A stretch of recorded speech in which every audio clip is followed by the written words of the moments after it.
Oh là là. Oh là là. Attends. Vous faites de la buée. Merci, je vous en prie. Asseyez-vous, mes camarades, mes amis. Bonsoir tout le monde. Merci pour cet accueil.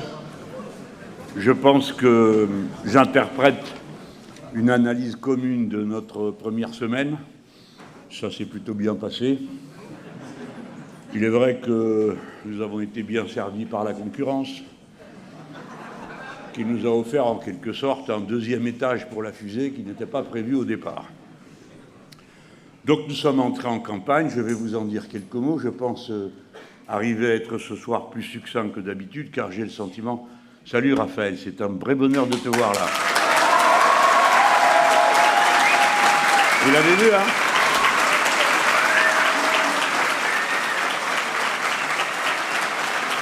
Tu as notre affection, notre amitié, notre solidarité. Nous sommes fiers d'être tes camarades.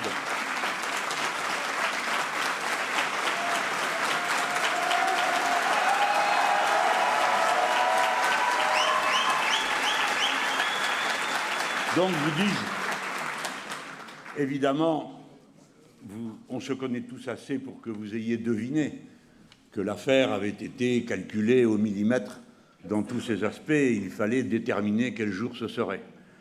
Alors, bon, je ne vais pas vous faire un cours sur l'art de la tactique en politique, mais il le faut. Hein. On ne fait pas n'importe quoi, n'importe quand, on ne fait pas un meeting le soir d'une finale de foot, tu vois, des choses comme ça, quoi. Non, mais je vous l'ai dit parce qu'au passage, je vais faire déprimer les autres qui ont précisément prévu des meetings à des moments incroyables, quoi.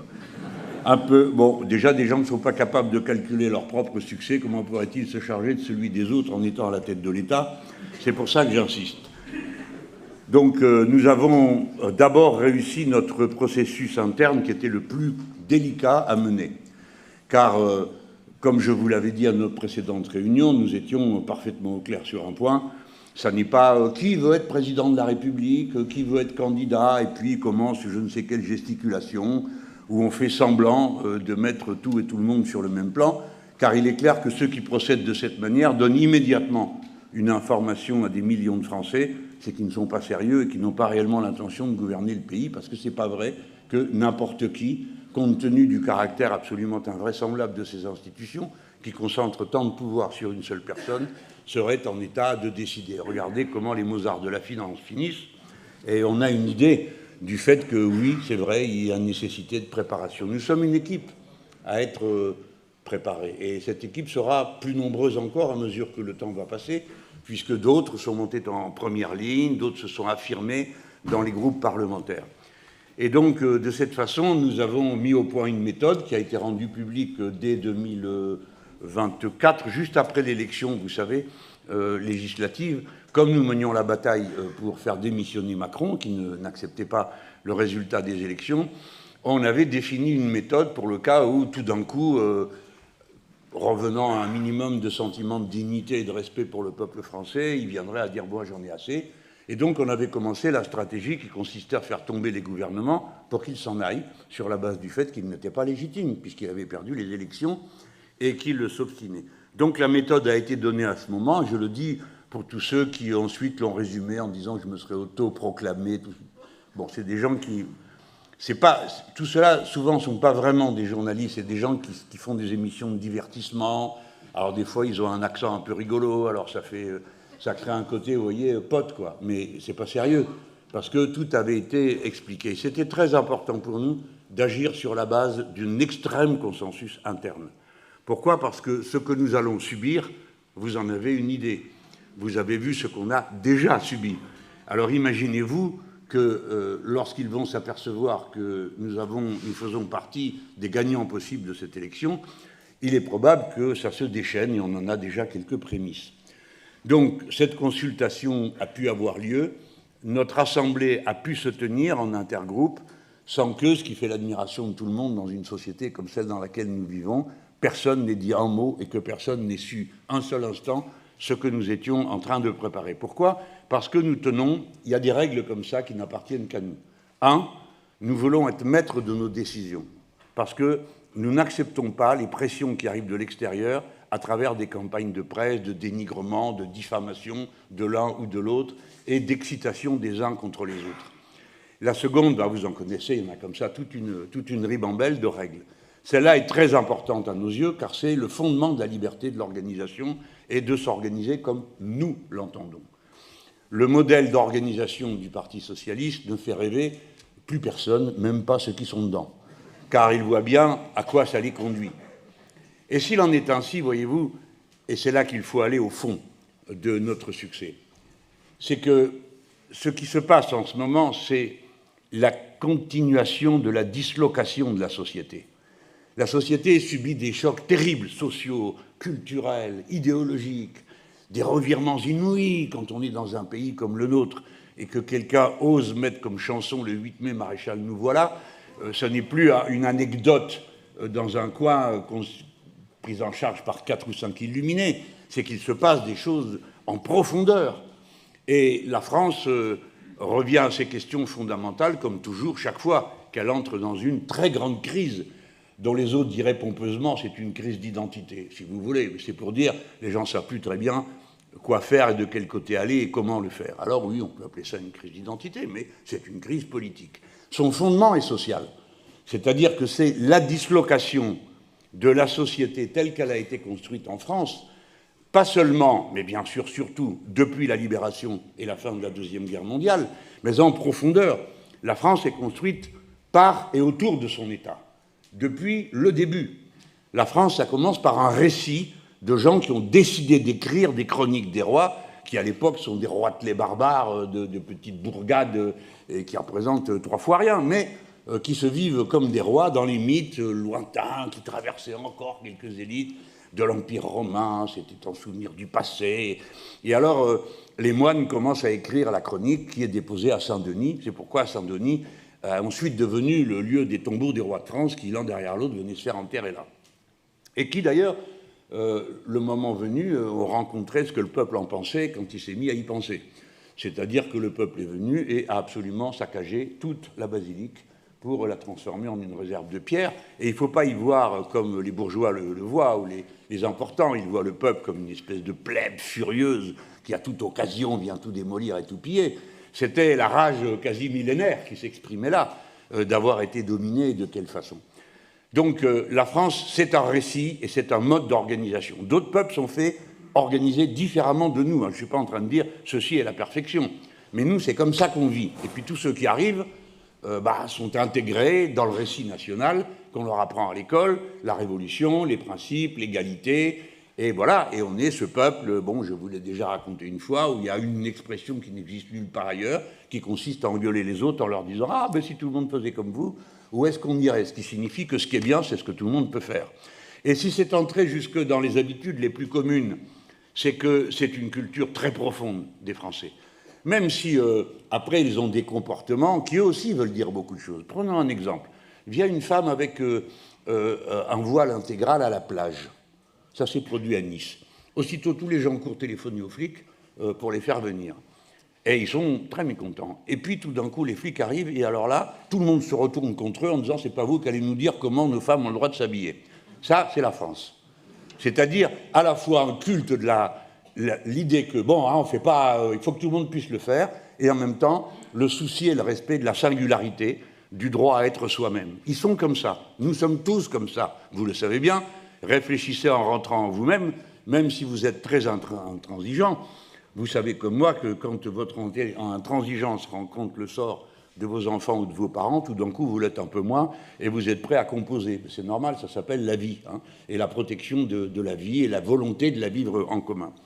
Donc la France est absolument abasourdie par ce qui lui est arrivé. La destruction de ses services publics, la mise en cause de tout ce à quoi elle croyait, le pillage de sa sécurité sociale, une situation absurde où ce sont les libéraux qui, par la dette, ont affaibli volontairement l'État, et le sentiment qu'on ne sait plus où on va et qui voit qu'on dépèce la France en la découpant par morceaux pour en vendre une entreprise de ceci, une entreprise de cela. Et tout ça sans que personne ne sache juste quoi faire, ni par quel bout attraper cette situation. Et pendant quelque temps, même, les gens se sont dit c'est inéluctable, c'est la pente de l'histoire. Dans les années 90, le néolibéralisme était triomphant. Et on ne voyait pas qu'est-ce qu'on pouvait bien pouvoir faire d'autre, puisque tout le reste s'était cassé la figure assez lamentablement. Et donc, tout ça a une traduction directe. Les catégories sociales qui étaient des catégories ascendantes. Alors, je me mets dedans. Voilà, je suis fils, enfant d'une famille de tout petits cadres de la fonction publique. Et avant, ils étaient ou commerçants ou pauvres, tout simplement. Bon, et puis, à chaque génération, ça allait un peu mieux. En tout cas, dans le sens dans lequel eux voulaient aller. Il était mieux d'être fonctionnaire que d'être commerçant, parce qu'on avait un boulot stable, on avait un revenu stable. C'était l'idéal de vie des gens qui pensaient que ça s'avancerait. Et ça a continué après. Et tout ça, tout est parti par terre. C'est-à-dire que dans ces catégories-là, il n'y a plus de catégorie ascendante. C'est-à-dire, même si vous envoyez vos enfants à l'université, que vous coupez les veines pour qu'ils y aillent, etc., pour finir, même quand ils ont un paquet de diplômes, bah avec ça, on ne va pas leur proposer du travail, on va les maltraiter, on va les humilier. Et donc cette ascension s'est bloquée. L'endroit où l'ascension sociale a continué, c'est dans les milieux les plus déshérités, qui, eux, franchissaient les premières étapes, c'est-à-dire dans tous les nouveaux quartiers populaires avec la nouvelle population. Et là, c'est un changement extrêmement important parce que c'est là que sont le plus souvent les réservoirs d'enthousiasme pour le futur, d'envie de faire mieux, d'idée que c'est bien parce que je suis content, mes gosses, ils ont fait des belles études et maintenant, regardez, il fait ci, il fait là, bon, bref. Ça, c'est la France comme elle est. Et la dislocation de tous ceux qui, jusque-là, ont exercé tous les pouvoirs intermédiaires, autrefois, on aurait dit les contremaîtres, hein, mais vous voyez ce niveau. Tous ces gens-là se disent, mais pourquoi j'ai fait tout ça? Pourquoi je me suis usé comme ça? Quand on arrive au grand âge, tout d'un coup, tu n'arrives plus à payer les charges de la copropriété, tu ne sais pas ce que tu vas devenir, tes gamins, ils ne sont plus là parce qu'ils sont partis à l'autre bout du pays, parce que ce pays déménage en permanence. Déjà, la moitié de la population est fichue le camp de l'endroit où elle était au début des années 58, hein, au début de la Ve République, pour partir à un autre endroit. Ce pays est un pays rempli d'immigrés de l'intérieur et de l'extérieur. Tout le monde va, vient, rentre, part, repart, enfin bref. Tout ça, ça crée un grand désarroi. Bon, là, j'ai en face de moi un député cheminot. Eh bien, causez 5 minutes avec un cheminot, il va vous dire, il a les bras qui lui tombent. Les immenses gares de triage, le respect qui était dû au chemin de fer, le fait que c'était une entreprise de pointe par les techniques qu'elle mettait en avant, et le sentiment de faire quelque chose de beau, quoi, de faire un truc beau dans ta vie, parce que tu fais des trucs intéressants, tu fais un métier qui rend service aux autres, parce que tu es respecté, on te regarde bien. Bon, tout ça est parti dans le décor aussi. Aujourd'hui, à l'égard des cheminots, l'essentiel, c'est des insultes parce qu'ils prennent le pays en otage et blablabla et toutes ces saloperies. Et c'est comme ça tout le temps. Les profs qui foutent rien, les ceci, les cela. Enfin, il y a une espèce de pilonnage sur la population pour qu'elle lâche prise de ce qu'elle a construit et de ce à quoi elle croit. Et c'est à tout ça que nous, on va mettre un terme. Mais en attendant, on vit ce moment d'émiettement. Quant à la classe ouvrière, elle était massivement organisée, pas forcément adhérente des syndicats, encore que c'était quelque chose, hein. La CGT a plus d'1 million d'adhérents, ça existait, j'ai connu ça, hein. Le syndicat était une référence, organisait le monde. Quand tu étais un ouvrier et que tu avais quitté l'école à 14 ans, parce que l'école s'arrêtait à 14 ans dans les années encore, la fin des années 60, je ne me rappelle plus à quel moment c'est passé un peu plus tard, mais je me rappelle très bien qu'étant élève de 5e, eh ben, tout d'un coup, pouf, la moitié de la classe avait foutu le camp, ils étaient tous partis en apprentissage, c'était mes copains. Il y avait là-dedans des gens brillantissimes, bien plus que moi qui étaient là, hein. Et puis, bon, ils allaient à l'usine, ils s'y faisaient repérer. Le syndicat les repérait, ils disaient celui-là, ouh là là, le gamin là, ouh, la gamine là. Donc, tac, au syndicat. On lui donnait des responsabilités. Ensuite, arrivait le camarade du Parti communiste qui lui disait il faut marcher sur tes 2 jambes, camarade. C'est pas vrai? Il y en a dans la salle, je vois que ça vous fait rire. Vous avez connu aussi, alors, hein, le syndicat et le parti. Et il y avait des dirigeants de la gauche qui étaient brillantissimes, venant du monde ouvrier, parce que c'était une élite humaine et intellectuelle, humaine parce qu'elle l'était devenue dans le militantisme syndicaliste, et intellectuelle parce que quand tu milites, t'apprends. Et bon, si t'es parti de l'école à 14 ans, et ben après, t'apprends que le monde est organisé comme ci, comme ça, le capitalisme, c'est ceci, c'est cela. Bref, tu deviens une autre personne par le militantisme politique. Tout ça a éclaté. Les classes moyennes se sont organisées massivement au Parti socialiste dans les années 70. C'était l'époque où le Parti socialiste écrivait dans sa déclaration de principe qu'il était un parti révolutionnaire et qu'il ne pouvait pas y avoir de démocratie accomplie dans le capitalisme. Hein, et que, c'était écrit, on l'avait voté. Bon, donc, et puis tous ceux qui étaient là, ils croyaient dur comme fer. La CFDT était partisane du socialisme autogestionnaire.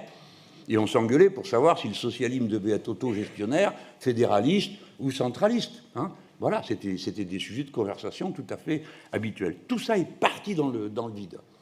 Et des constructions collectives qui organisent idéologiquement la société, il n'est resté que quelques bribes qui ont été honteusement dévoyées. Regardez comment la secte Le Printemps républicain a réussi à dévoyer l'idée de laïcité pour en faire une espèce de machine de guerre islamophobe et proclamant une espèce d'athéisme d'État qui, bien sûr, ne s'applique pas à toutes les religions, c'est bien connu. Voilà.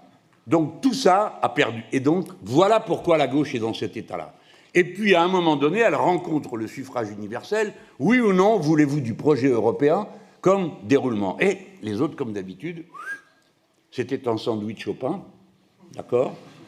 Ils vous mettent dedans le néolibéralisme. Mange, c'est meilleur avec. Voilà. Et ça s'est passé comme ça. Mais la réponse, le peuple français, et l'erreur que font ces élites tout le temps, c'est de le prendre pour un ramassis d'imbéciles. Ils ne comprennent pas que les gens comprennent. Et quand ils ne comprennent pas, les gens, ils cherchent à comprendre. Ils se renseignent.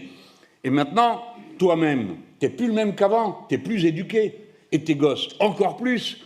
Donc ça discute à la maison, jusqu'au point que vous connaissez aujourd'hui, qui s'est produit quasiment un renversement de l'ordre de la prescription sociale. Avant, tu ne ramenais pas ta science. Ton père, ta mère te disaient ce qu'il fallait faire. Bon, sauf chez nous, les pieds noirs, où,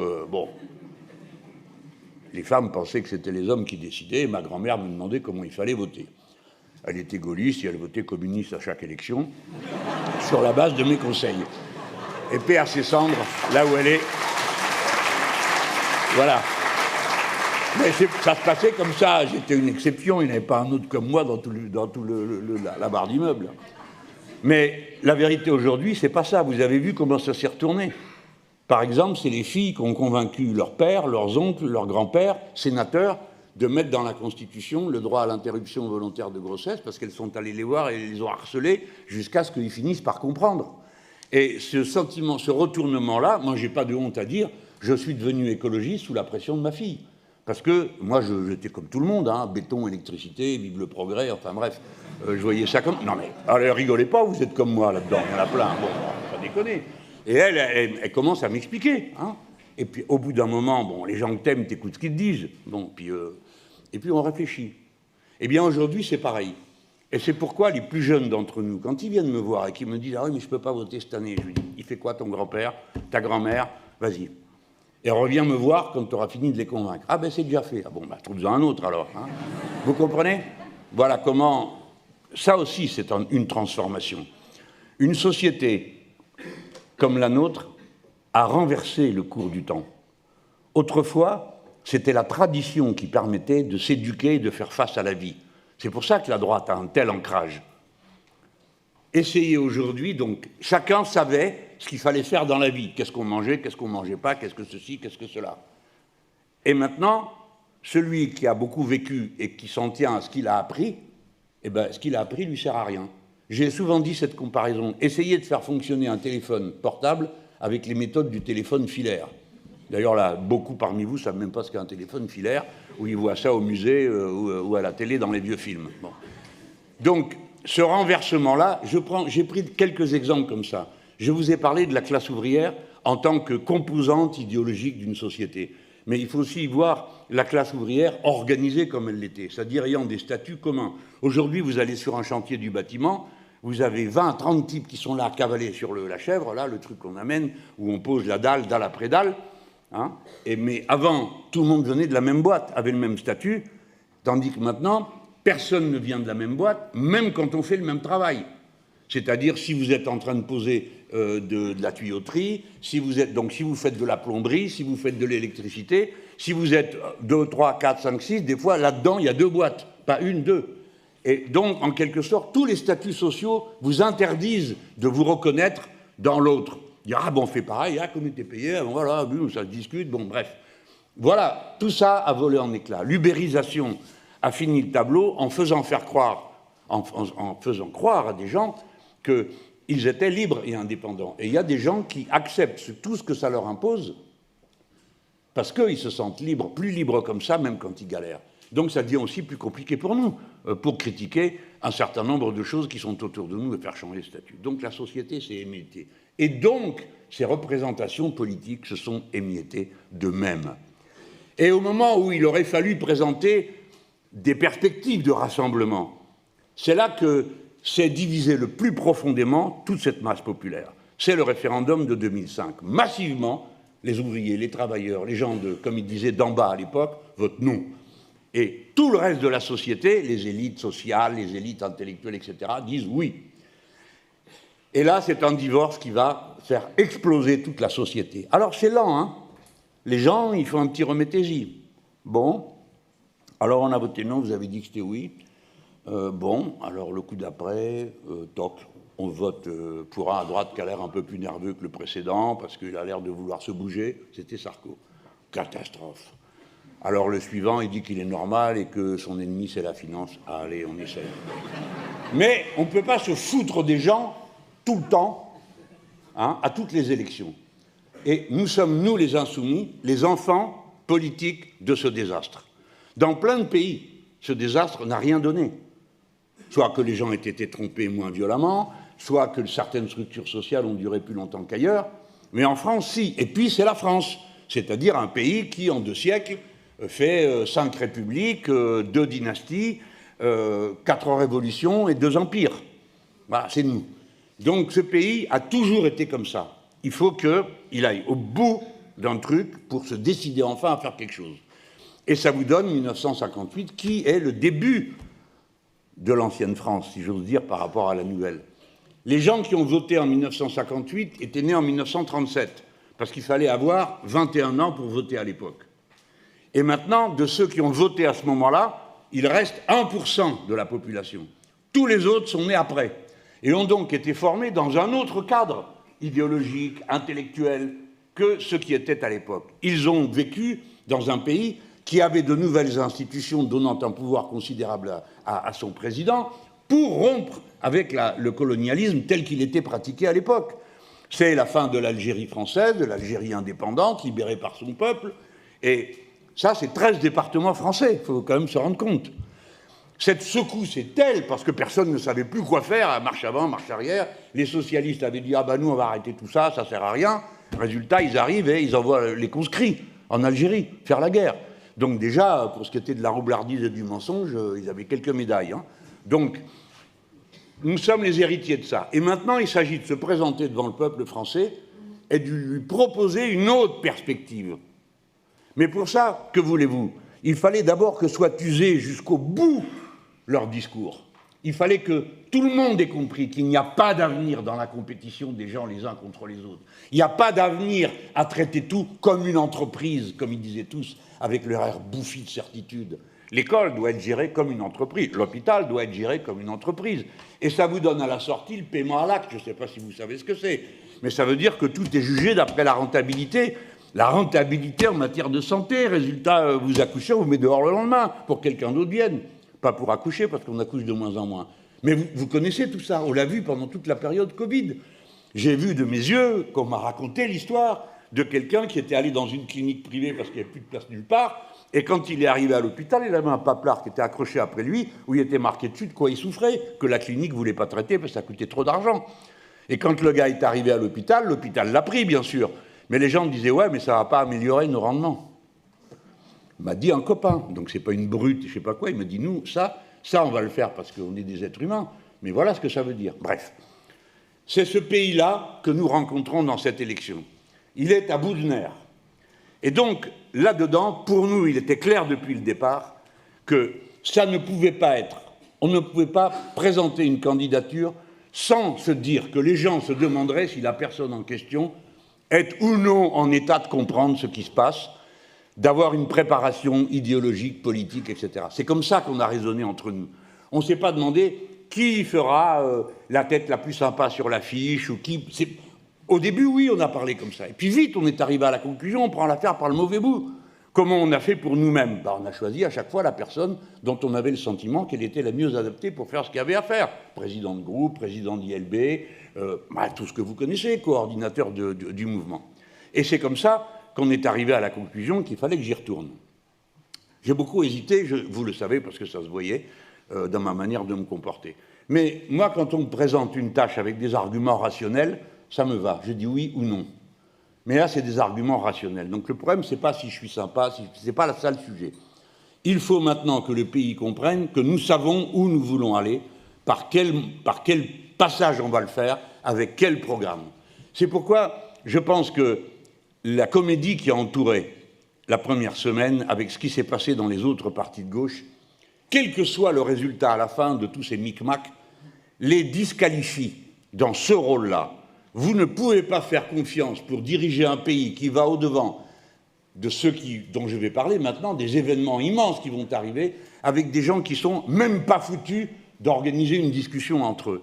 Comment peut-on croire que ces gens aient la moindre capacité à se projeter de manière disciplinée et organisée vers le futur? Or, nous allons aller dans des événements considérables. En tout cas, bon, la première partie, notre entrée en campagne est réussie, et c'est surtout parce que, aussitôt, une masse immense de gens qui n'ont reçu aucune consigne savaient exactement quoi faire. Parce que nous sommes d'abord des gens conscients, éduqués, nous savons pourquoi nous sommes là, pourquoi nous faisons le mouvement insoumis, et donc cette organisation s'est déployée. Et plein de gens qui s'étaient mis à faire d'autres choses depuis la dernière campagne sont venus ou revenus. Et nous aurons bientôt des statistiques, parce qu'il apparaît que parmi le premier groupe de signataires, plus de la moitié n'étaient pas auparavant des signataires de nos campagnes. Il y a 5 millions de nouveaux électeurs qui sont en enjeu. Et nous avons gagné la confiance du peuple français, y compris parce qu'il apparaît comme des défauts aux autres.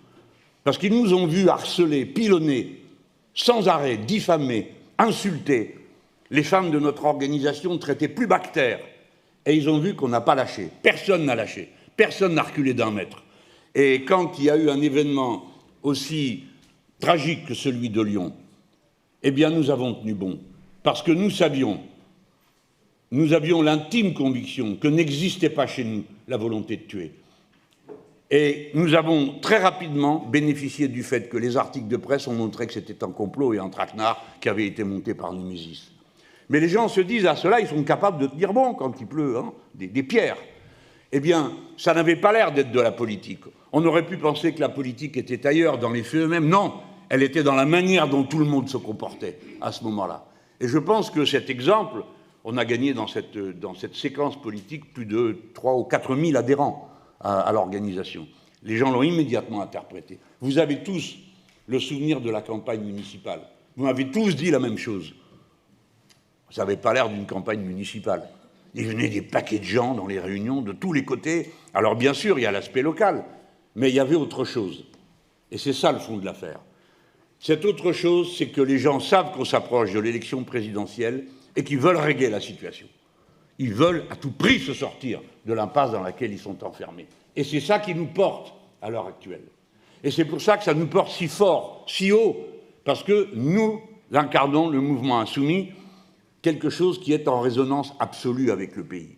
Et quand nous avons parlé de Nouvelle-France, je les ai laissés bien tous s'enfoncer dans la critique stupide qu'ils en ont fait, parce que c'est eux qui ont fait une critique racialiste de la Nouvelle-France, obsédés qu'ils sont par cette question de l'identité, pour des tas de raisons dont certaines sont particulièrement malsaines.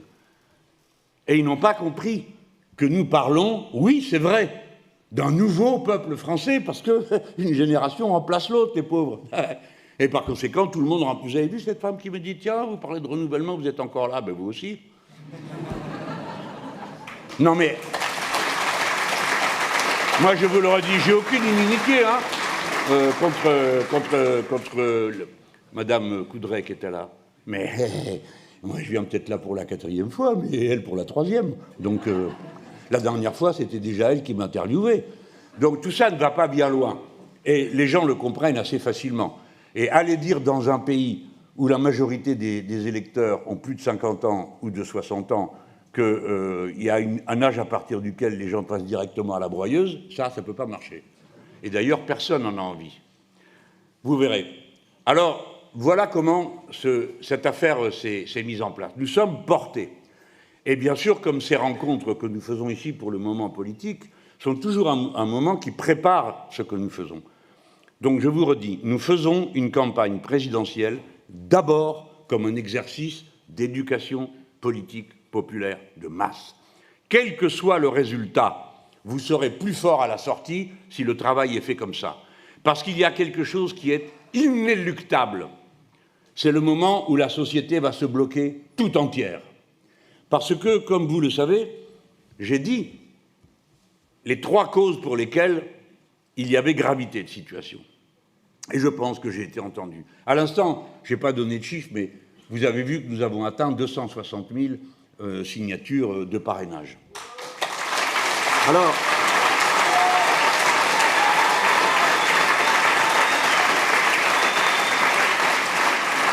le processus, vous voyez, affronter l'ennemi, c'est éducatif, si on ne s'enrage pas et qu'on réfléchit. La dernière fois, pour se moquer de nous, les journalistes de Marianne s'étaient inscrits sur la liste avec des noms bizarres pour dire « Ah, vous voyez, ça vaut rien, c'est n'importe qui signe ». Donc on a mis un filtre. Tu reçois un numéro de téléphone, puis avec le numéro de téléphone, tu as un code, et tu signes.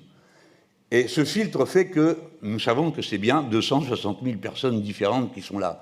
Et eux n'ont même pas essayé cette fois-ci de venir ridiculiser. Mais ça nous a montré quelque chose. Je vais venir aux circonstances, mais ça nous a montré quelque chose. Qui, amis et camarades, s'est mis en mouvement lorsque ma candidature a été annoncée? Qui s'est mis en mouvement contre nous? Les médias, les sondeurs, la gauche. On ne s'est pas trop trompé de cible jusque-là.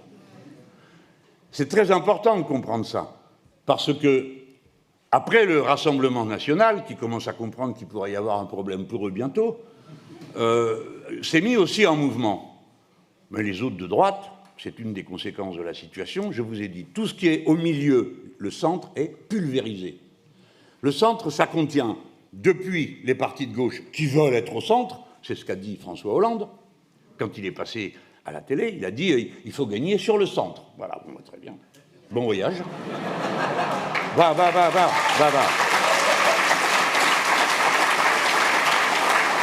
Le centre doit savoir que cet homme est un de nos meilleurs chats noirs et que, mais on en a d'autres, hein, s'ils veulent, il y en a encore toute une provision.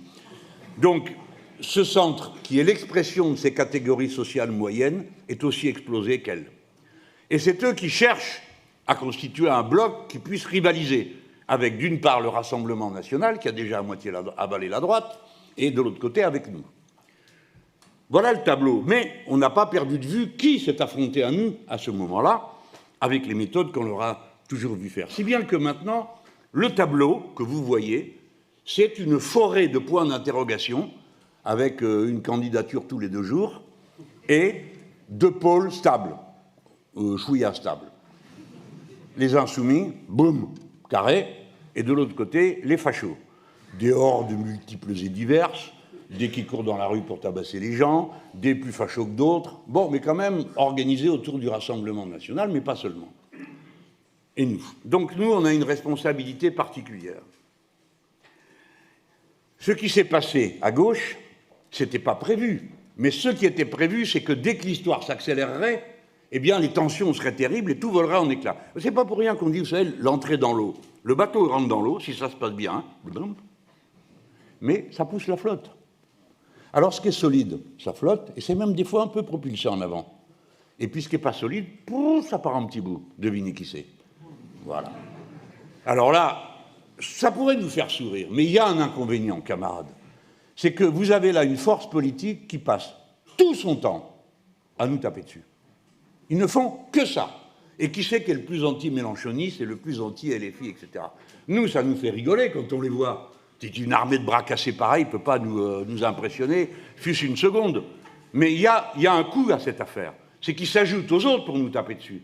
Et que deuxièmement, ils n'organisent personne. Ils démoralisent du monde. Parce qu'imaginez-vous la brave personne qui a toujours été socialiste. J'ai connu ça, moi, quand j'étais secrétaire fédéral dans le département. Quand il y avait des vieux copains, quand ils mouraient, ils voulaient être enterrés dans le drapeau de la section.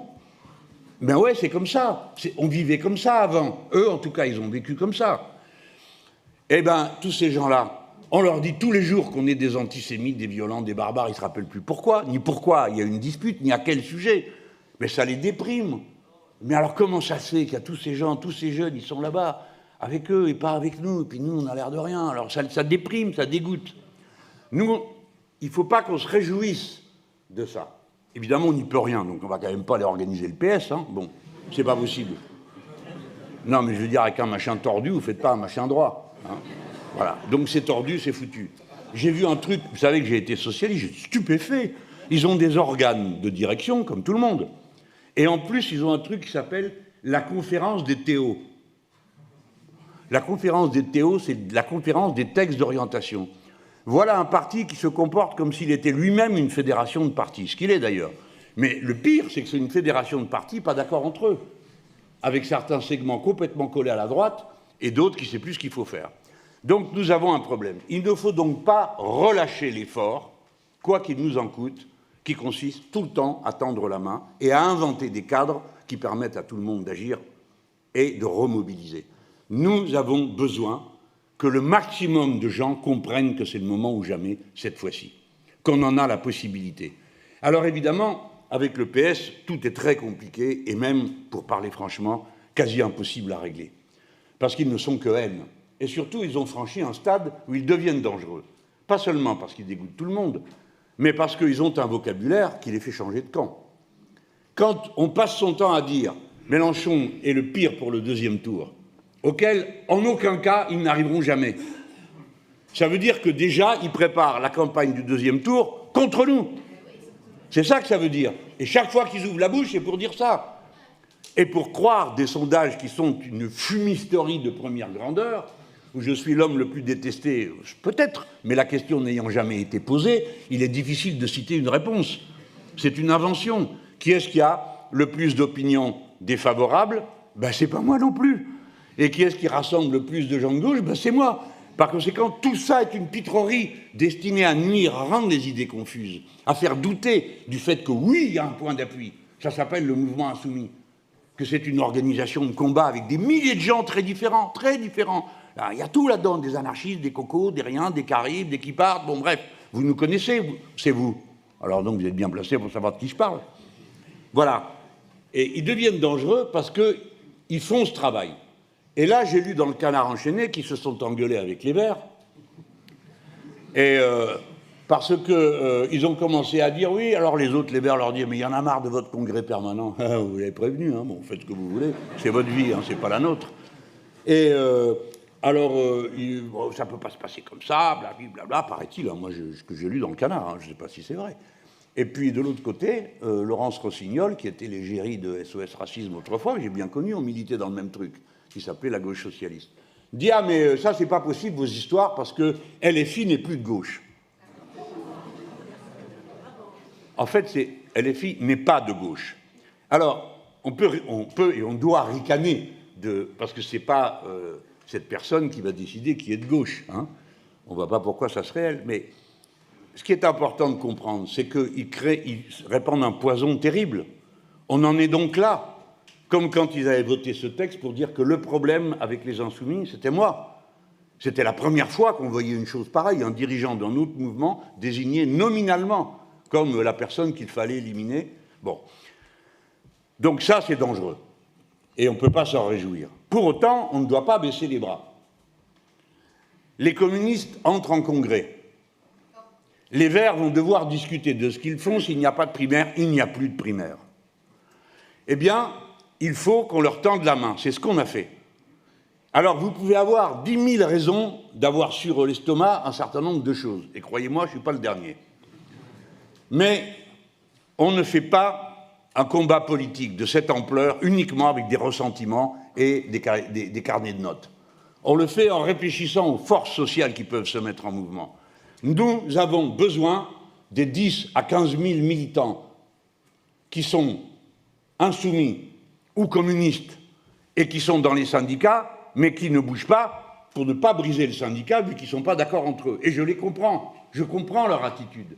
Mais ces 10 ou 15 000, c'est une élite du combat politique. On a besoin d'eux. On a besoin des communistes, de ce qui reste de ce parti. Mais on a besoin d'eux. Ils ne se confondent pas avec certains discours que nous avons entendus par leurs premiers responsables. Et chez les Verts, vous savez comme moi. Bon, je termine sur les cocos. Une bataille sur deux, on va se retrouver au même endroit qu'eux. On va être sur le même piquet de grève. On va être dans la même manif. Alors évidemment, en se faisant la tête et des choses comme ça. Mais on y est. On sait qu'au bout du bout, ils sont là. Les Verts, pas tous, mais c'est de même nature. Quand on fait A69, on est tous là. Quand on fait Bure, on est tous là, etc., etc. Sainte-Soline, on y est ensemble. Les soulèvements de la terre, on les défend ensemble. Donc il y a tout un large pan du militantisme écologiste qui partage ses activités avec les insoumis. Et les deux marchent en première ligne.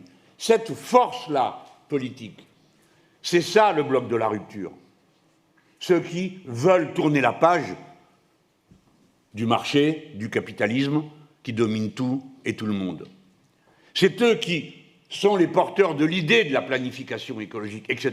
Je ne vous fais pas tout l'article. Donc, de cela, il faut retenir deux choses. Premièrement, ne pas se faire avoir la tête comme un melon. Nous sommes forts en ce moment, bien sûr, nous sommes portés par une vague. Mais n'oublions pas de quelle nature est la vague.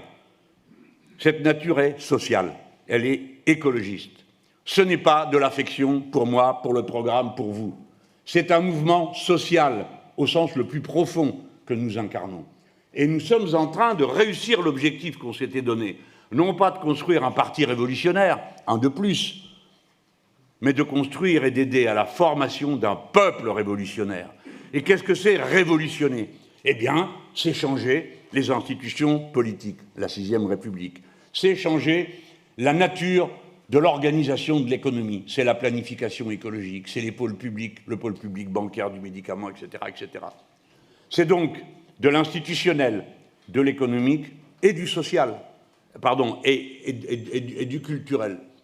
Je veux dire que la question des droits des personnes âgées, droits des personnes, les femmes, tels qu'ils ont commencé à se constituer depuis les années 58, c'est ça qu'il faut aller accompagner jusqu'au bout. Ce peuple a le droit et veut et doit obtenir le changement clé par lequel la Sixième République va délivrer son identité. Quand on a fait la Cinquième, il fallait trouver un chef.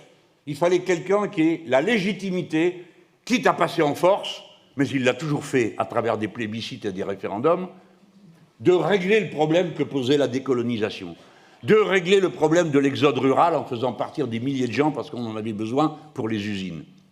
C'est comme ça qu'ils l'ont réglé. Nous sommes confrontés à une autre question. C'est que le peuple, dans sa majorité, est plus éduqué, plus connecté, plus féminisé, si je parle du peuple politique, que jamais de toute l'histoire de France. Et ça veut dire qu'il y a une demande, en France comme dans le monde, qui est toujours la même, le droit de contrôler, de vérifier les mandats et de les changer. C'est pourquoi, en quelque sorte, si la Cinquième République donne les moyens d'avoir un chef, la Sixième République donnera un moyen d'avoir un peuple. Et ce peuple, il s'exprime et il existe, pourquoi? Parce qu'il a le référendum d'initiative citoyenne dans le projet de constitution que nous déposerons. Parce qu'il a le projet de référendum révocatoire. Autrement dit, nous pouvons avoir à la fois des institutions stables qui organisent de manière ordonnée, parce qu'on ne peut pas vivre sur la barricade permanente. Des institutions stables et la possibilité à tout moment pour le peuple d'entrer sur la scène politique de manière organisée, démocratique. Voilà la grande révolution qui va se jouer à travers l'idée de Sixième République. Et ça, c'est la Nouvelle-France qui va le faire. La Nouvelle-France n'a pas de couleur de peau particulière. La Nouvelle-France, c'est nous, tels qu'on est en ce moment, tels qu'on est éduqués, tels qu'on est connectés, tels qu'on pense la société, tels qu'on s'insurge contre ceci ou cela en commun. Aujourd'hui, la culture d'un homme ou d'une femme de gauche, il est fait de davantage de films, de documentaires, de livres, qu'autrefois la doctrine qu'on nous enseignait un peu comme un catéchisme sur ce qu'il fallait croire et penser à propos du capitalisme. Tout ça, nous le partageons. C'est ça qui va être notre force. J'aimerais qu'on puisse en donner à notre meeting une forme d'expression pour qu'on le voie. La nouvelle France, c'est la 6e République. La 6e République, son peuple, c'est la nouvelle France. Voilà l'équation qu'il s'agit de mettre en scène. Et elle n'est pas que sociale. Elle est culturelle. C'est une autre manière d'envisager la vie. Vous autres, les plus jeunes, vous n'avez jamais vécu au village. Vous ne savez pas ce que c'est que cette pesanteur terrifiante des choses qu'on avait toujours fait de la même façon. Et où chaque famille, chaque personne avait une place et n'en bougeait pas. 1, 2, 3, 4, 5 générations de suite. Et les gens y trouvaient aussi leur modeste part de bonheur. Ce monde-là a disparu. Vous êtes tous à 50 ou 60% des immigrés. Non seulement par vos ancêtres, mais par votre vie. Parce que vous êtes partis de Corse, vous êtes partis de Bretagne, vous êtes partis du centre, et vous n'y retournerez pas. Et ceux d'entre vous qui se disent, oui, comme chez nous, hein, pour retourner au bled. Oui, quand on sera à la retraite, on y retournera. Et qu'est-ce que tu vas retourner où? Sans tes enfants, sans tes petits-enfants? Sans toute cette famille choisie que tu t'es fait au long de ta vie pour aller rencontrer des gens que tu connais plus, même si tu y retournes de temps à autre pour les voir? On en est tous là. Et il n'y a pas besoin d'arriver du fond de l'univers pour connaître ça. C'est vrai de près. Voilà. Voilà ce qu'il faut qu'on mette en scène. Cette force, elle est immense. Et nous ne passerons pas notre temps à pleurnicher. Nous allons fixer des lignes d'horizon, d'excellence, de perfection. Oui, nous aimons être importants. Nous aimons être glorieux. Nous aimons notre pays qui brille. Mais il y a des circonstances, certains qui brillent, et ce n'est pas tout à fait la vie qu'on en a. Mais on peut briller et être dans les premiers pour le numérique, pour l'espace, pour la mer, et maintenant pour la nouvelle frontière, la santé. Je viens à ce que je dois dire sur ce contexte. 2027 va être une année d'ébullition au sens littéral du terme. Il va faire plus chaud que jamais. Pas seulement parce que c'est la pente habituelle. Cette pente habituelle, elle continue à voir la température augmenter. Mais parce que s'y ajoutent des événements conjoncturels, imprévisibles, qui est que le courant chaud qui descend le long de la côte du Pacifique, qui s'appelle El Niño, et auxquels correspondent des centaines d'événements naturels et de savoirs traditionnels. Quand El Niño rappliquait, l'eau se réchauffe, donc il se passe ceci, cela, les escargots verts deviennent bleus, etc. Et il y a un savoir qui va avec, qui ne fonctionne plus aujourd'hui. El Niño arrive en avance, ce qui veut dire que l'eau a chauffé plus vite que d'habitude. Il va faire son tour, et ce qui veut dire que la mer ne sera pas refroidie comme elle devrait l'être au moment où elle devra l'être. Dès lors, ça va être tempête ici, pluie diluvienne, et de l'autre côté, sécheresse et incendie. Et comme il y a eu beaucoup d'eau d'abord, il y a beaucoup d'herbe. Et une fois qu'arrive la sécheresse, elle sèche. Et quand elle sèche, elle prend feu plus que d'habitude. Autrement dit, les coins même qui vous semblaient sauvés de d'habitude, c'est le pire danger de la situation. Je ne vais pas passer une heure à raconter le Niño et la Niña, parce que c'est ce qui va structurer. Donc on va avoir en 2027 l'année la plus chaude. Ce que je suis en train de vous raconter, ça se passe en ce moment.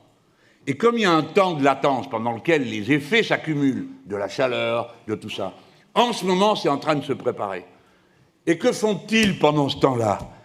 Comment ils se préparent à ce qui va arriver? Ben, ils font rien, ils font la guerre. Parce que ça fait tourner le business. Tout de suite, les bombes, les machins, les trucs, même du matériel qui ne marche pas, des porte-avions aux chiottes bouchées, etc., etc. Les grandes nations techniques. Hein. Cette question du changement climatique est fondamentale parce qu'en cascade, ça entraîne tout le reste. Aujourd'hui, on commence à mieux comprendre ce que sont les phénomènes en cascade. Par exemple, on bloque le détroit d'Ormuz, donc le pétrole vaut plus cher, donc tout ce qui est fait avec du pétrole coûte plus cher. Vous avez donc une première vague à la pompe. C'est vraiment la pompe parce que vous faites tirer une partie de votre salaire, qui va changer de main et passer du travail au capital en donnant du rendement de dividendes. Et puis, après, ça passe, ça c'est le premier choc. Et le deuxième choc, c'est quand ça contamine toutes les autres productions. Et ça, c'est devant nous, c'est pas encore arrivé. Même si ça va vite, parce que tout d'un coup, le chômage s'est mis à remonter, parce que vous avez des faillites d'entreprises, etc. Ça, on va avoir le plein de la charge de ce qui se passe en ce moment. Même si ça s'arrête maintenant, si la guerre s'arrêtait maintenant, que les gringos remballent leur matériel et rentrent chez eux. Même si ça s'arrêtait maintenant, on aura la deuxième. Moins fort, bien sûr, mais ils ne vont pas arrêter. Parce que c'est une guerre qui dépasse de loin cet endroit. Alors, comme tout le monde le comprend, il faut comprendre que l'impact du changement climatique, ce n'est pas juste qu'il va faire plus chaud, c'est qu'il y aura des récoltes moins abondantes, donc de l'inflation et des tarifs de plus en plus chers pour avoir ce dont on a besoin pour manger tout simplement dans des dizaines de pays, que l'eau devient une ressource disputée partout dans le monde. Nous sommes donc sous la menace d'une guerre généralisée dont les points de départ sont comme des foyers de tous les côtés. D'abord, il y a le grand choc entre les États-Unis d'Amérique, puissance déclinante, qui lutte contre son effondrement politico-économique, et la Chine, qui attend tranquillement que l'autre se prenne les pieds en tapis, et ça a bien commencé. On en est là. Mais les Américains ont dit il n'y a pas de solution de marché à la compétition avec la Chine. Ils savent qu'ils ne peuvent pas gagner sur le plan de la compétition du marché, qui pourtant devait régler tous les déséquilibres. Ils savent que ça peut se régler qu'à coup de trick. C'est ce qu'ils se sont dit. Mais ils n'en ont pas les moyens. Et donc, tout ce monde-là, vous ne pouvez pas le regarder en vous disant « Ah bon, ça commence à chauffer entre eux. » Non, ça nous implique de très près. Et les États-Unis d'Amérique, leur déclin nous concerne. Ça peut faire très plaisir de les voir décliner, mais il va y avoir des conséquences aussi. Je ne dis pas qu'il faut l'empêcher, je ne sais pas comment on fera un truc pareil. C'est pour ça que, de loin, quand un bateau coule, restez pas à côté pour regarder, taillez-vous à l'autre bout, sinon il y a un effet de succion, tout le monde connaît ça. Vous partez au fond avec. Donc de loin. Partenaire, oui, bonjour. Voilà. Terminé. C'est ce que j'ai dit à la télé, mais elle ne le comprend pas, elle me pose la question. Moi, je pars des réalités pour faire de la politique. Nous, on est 68 millions, ok ? Donc on ne fait pas comme si on était 450 à nous tout seuls. Et on ne fait pas comme si l'Europe était un peuple européen, parce que ce n'est pas vrai, c'est plus compliqué que ça. Donc on doit être d'abord réaliste. Bref, si ce système s'effondre, et il y a plein d'éléments qui nous font penser qu'il est miné profondément. Pas seulement parce qu'il n'arrive pas à se sortir de cette situation dans laquelle il s'est fourré dans les années 70, parce que tout s'est passé en 3 ans. Je ne vous le raconte pas ce soir, sinon c'est interminable. Mais ce système-là est en train de craquer. J'ai entendu l'autre jour sur une chaîne de télé en continu quelqu'un dire « Cette guerre, c'est la guerre de la fin du siècle américain ». J'ai tendance à le penser aussi. La base de la puissance des États-Unis d'Amérique, ce n'est pas ces armes qui ne marchent pas, qui servent seulement à faire tourner le business. La base, c'est le dollar. Et pour que le dollar soit une monnaie comme elle est, il faut qu'il soit utilisé pour payer les matières premières. Parce que sinon, ce que produisent les Américains par eux-mêmes ne suffit pas à faire fonctionner et à mettre cette monnaie en rapport avec une réalité matérielle. Donc les Américains sont armés jusqu'aux dents pour faire ce qu'il faut pour que personne ne lâche le dollar. Or, c'est ce qui est en train de se passer. C'est lent dans les banques centrales, petit à petit, elles se déchargent du dollar. C'est un peu plus rapide dans les relations internationales, et là, nous apprenons maintenant que des pays, voisins de la Chine pour l'instant, et d'autres, commencent à emprunter en monnaie chinoise, et pas en dollars. Et que donc, ils font du commerce en autre chose que le dollar. Donc ça va se passer sous vos yeux. Vous allez être les contemporains de ça. Comment les gringos vont se sortir de ça? Qu'est-ce qu'ils vont inventer? La dernière fois qu'ils ont inventé quelque chose, c'était le dollar, il vaut ce que vous croyez qu'il vaut. C'est passé en 71, le 15 août. Ils ne donnent plus d'or en échange du dollar. Et comme avait dit Kissinger, il avait dit à la prochaine fois, qu'est-ce qu'on va bien pouvoir inventer? Et un autre a dit, c'est notre monnaie, mais c'est votre problème. De Gaulle, qui était plus prosaïque, juste avant ça, il a commencé par dire, nous, on a des dollars, donc on veut de l'or, parce que c'est écrit que vous nous donnez une once pour 25 $. Alors évidemment, avec des copains pareils, t'es mal, quoi, tout de suite, parce que tu l'as pas, alors, à donner en échange à ce prix-là. Donc, mais ça s'est passé, donc vous allez voir ça. Ça, en 2027, dans l'année 2027, 28, 29, on va avoir ces événements qui vont s'installer. Ça peut aller plus vite. Moi, je ne sais pas, je ne suis pas voyant. Je vois les causes profondes quand elles commencent à précipiter. Donc, il y a ça. Il y a le changement climatique, j'en ai parlé il y a un instant. Le changement climatique, la pluie, la sécheresse, tout le reste, d'accord, et les zoonoses. Parce que la zoonose, c'est, vous savez, les virus qui passent des animaux aux êtres humains. Le résultat, désastreux. Quand les Espagnols sont arrivés dans le Nouveau Monde, ils se sont pointés avec leurs virus contre lesquels, à force, ils étaient immunisés, que leur avaient filé les cochons, les vaches, les chevaux, et un peu de la volaille, mais surtout ça. Et ces maladies, quand ils sont arrivés dans les Amériques, ont tué tout le monde, parce que personne n'était immunisé contre ça. Les zoonoses, c'est la reprise de ça. Alors ça a été la Covid. Mais la zoonose, c'est le résultat du fait que les êtres humains occupent de plus en plus d'espace, détruisent, le changement climatique se faisant en même temps que toutes sortes d'espèces disparaissent, et en quelque sorte, il y a un vide entre ceux qui ont ces virus et les êtres humains. Et ils se déploient par le biais de consommations irresponsables, comme du tourisme irresponsable. Le tourisme irresponsable, c'est aller partout, envahir tous les espaces, c'est aller à Ushuaïa pour aller dans un tas de poubelles voir des oiseaux qui ne sont que là. Alors, très bien, je crois que c'est des ornithologues à la retraite, pourquoi pas. Mais c'est irresponsable. Alors, il est tombé malade, pauvre homme, il en est mort, son épouse aussi, tout le monde est mort là-dedans. Et puis, rendez-vous compte, derrière, une autre activité, elle aussi irresponsable, cette espèce de tourisme de masse dont des... Bon, là, ils font, je ne dis pas ça irresponsable, il faut bien, il y en a qui aiment ça, ils aiment, mais quand on se fait raconter par Clémence et les autres camarades qui sont allés au pôle Sud et qui disent que là-bas, le problème, c'est les touristes qui rappliquent, imaginez-vous, à un endroit où il n'y avait personne, les problèmes que ça va créer. Mais, donc, comme vous avez ça, les virus passent, qui avant ne passaient pas. Et puis, comme vous avez des méga, ça, je ne parle plus du cas précis de l'antavirus, mais partout ailleurs, c'est les méga élevages. 10 000 vaches, 10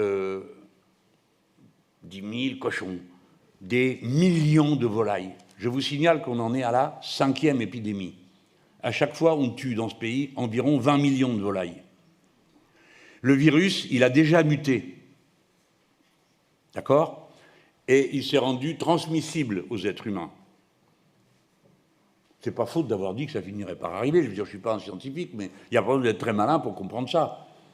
Mais la transmission d'une personne contaminée à une autre en la contaminant, ça n'a pas eu lieu encore. Mais c'est inéluctable, ça aura lieu. Est-ce que vous entendez dire qu'ils ont décidé d'arrêter de faire des maxi-élevages de poulets? Pas du tout, ni de vaches, ni de cochons. Ils continuent, ils continuent, ils continuent.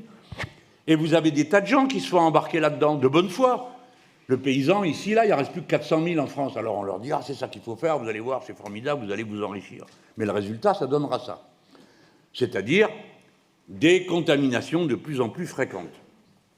Vous savez que quand il y a eu la Covid, on a été tous confinés, et le petit état-major du groupe de l'époque, nous étions 17, à l'Assemblée nationale, plus les insoumis de l'époque, on a travaillé dur pendant le confinement, à analyser la situation, à en montrer tous les déroulements et à faire des propositions sur ce qu'il faut faire quand il y a des pandémies de cette nature.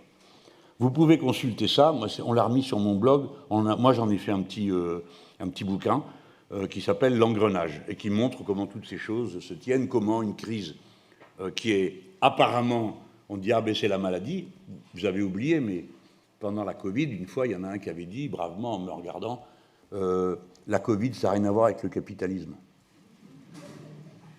Il était stupéfait quand on lui a dit, ben si, il n'y a pas d'autre cause que le capitalisme. Parce que si vous n'aviez pas fait des élevages massifs, si vous n'aviez pas fait de l'échange continuel de tous les côtés en avion, etc., il ne serait pas arrivé là, tout le monde ne serait pas malade. Et après, on leur a dit, et la suite, c'est aussi le capitalisme. Parce que, voyez-vous, comment ça se fait, comment vous expliquez qu'on est mort davantage de la Covid dans le 93 que dans le 16e arrondissement? Qu'est-ce qu'il y a, l'air est plus serre? Oui, c'est vrai, dans le 16e. Mais ce n'est pas ça le fondement. C'est que celui qui a peu d'argent, qui a un tout petit salaire, il ne peut pas vivre en restant confiné. Donc, il va, plus vite que les autres, prendre le risque d'aller au boulot. Et encore, en France, on a la sécurité sociale. Mais dans les pays où il n'y a pas de sécurité sociale, l'observation, elle a été immédiate. La Covid a été d'abord une maladie sociale, dont mouraient les uns et pas les autres, dont se soignaient les uns et pas les autres. Vous ne pouvez plus, dans la mondialisation, qui est extension à la planète tout entière du mode de production, de partage et de division du travail, et la globalisation, qui est insertion de toute la planète dans le même réseau numérique, vous ne pouvez plus avoir un fait dont vous puissiez dire « il n'a aucune cause, aucun lien avec le mode de production tel qu'il est ». Voilà, ce n'est plus possible, parce que ça fonctionne comme un tout. Avec l'antivirus, on revient à ce type de crise. Mais je vous le redis, ce n'est pas la dernière. Et qu'a-t-on fait après la crise du Covid pour faire face aux pandémies? Rien. D'accord? Donc ils n'apprennent jamais à rien. Pourquoi? Parce que ce n'est pas si grave que ça, pour certains. On fait du fric. Est-ce que la société ne continue pas à tourner? Est-ce que les affaires ne continuent pas à marcher? La guerre du détroit d'Ormuz, mais, monsieur Mélenchon, qu'est-ce que vous voulez que ça nous fasse? Nous, les profits total ont augmenté de 50% en 6 mois, en 3 mois.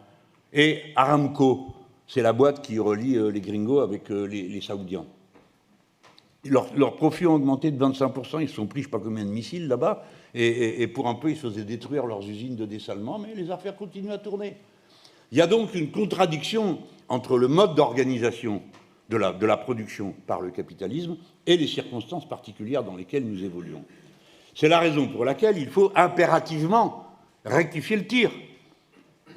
Il y a eu d'autres modes de production dans l'histoire de l'humanité. Il y a d'autres manières de faire. Et ce dont il faut reprendre le contrôle, mes amis, la première des choses dont il faut reprendre le contrôle, c'est le temps. Il faut nationaliser le temps. C'est à ça que sert la planification. C'est de décider que l'argent va à ceux qui font ceci ou cela et pas aux autres. Vous pouvez le faire, puisqu'il paraît que c'est la liberté. Mais ils ne le feront pas, parce qu'ils ne vivent qu'aider. Nous avons un capitalisme, notamment en France, complètement assisté. Alors, ça ne veut pas dire qu'aucun n'est capable de faire quoi que ce soit, ça ne serait pas vrai, ça ne serait pas juste. Mais il faut réorganiser tout ça. Le mythe d'après lequel la main du marché va tout régler ne fonctionne pas et ne fonctionnera plus comme eux pouvaient croire qu'il allait fonctionner. Alors, la menace écologique, les maladies politiques, c'est la raison pour laquelle on a décidé d'introduire dans cette campagne la santé humaine comme la 4e grande frontière à laquelle nous voulons nous porter, comme pour l'espace, comme pour le numérique, comme pour la mer. Alors on avait décidé ça avant l'antivirus. Je trouve que l'antivirus va permettre de mieux comprendre. Il y a d'autres travaux que vous pouvez regarder.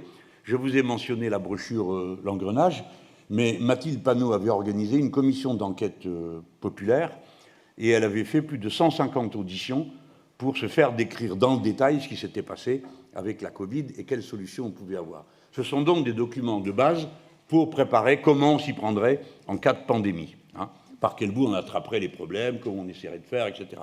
Mais c'est surtout l'idée que nous attraperons les questions idéologiques par le concret. Et ça, c'est des problèmes concrets. On peut discuter pendant des heures de savoir si la rotation du capital doit aller plus vite ou moins vite. Mais donner à bouffer à vos gosses de la malbouffe qui les rend malades ou cancéreux, la discussion s'arrête vite, personne n'est d'accord. Et c'est en permettant à chacun d'avoir une conscience élargie à propos de la signification des événements. Vous êtes des personnes qui vous intéressez à tout. Et vous regardez par-ci, vous regardez par-là, et vous discutez ici, vous discutez là. Mais pour plein de gens, tout ça, ça les dépasse. D'où vient ce machin antivirus? Qu'est-ce que c'est? Alors, vous avez des vendeurs de boniments qui passent par là, hein, des complotistes, des gens qui leur racontent des tas de trucs. Et les gens, à la fin, ne savent plus qui croire, comme disait Hannah Arendt. Quand on ment beaucoup aux gens, le premier résultat, c'est qu'ils ne croient plus personne. Ce n'est pas qu'ils croient les mensonges, ils ne croient plus personne. Donc c'est difficile de percer le blindage de la sidération. Et notre campagne, elle doit permettre ça, comprendre. Le cancer est une maladie politique. Nous pouvons le vaincre, mais c'est une maladie qui vient de mauvaises décisions politiques. Le diabète est une maladie politique qui vient de choix qui ont été faits pour l'alimentation. Et pareil pour l'obésité, et pareil pour les maladies cardiovasculaires. Et ça permet une discussion intéressante avec les gens, parce que tout le monde est sur un pied d'égalité pour comprendre que s'il y a eu des mauvaises décisions, donc on peut en prendre des bonnes, et que ça nous permettrait de nous sortir de ça durablement. C'est pourquoi, camarades, il faut que chacun d'entre vous, rentrant en lui-même, travaille bien ce qu'il va faire. Chacun d'entre vous ne doit pas simplement se contenter de dire « que va dire Méluche la prochaine fois ?» ou je ne sais qui.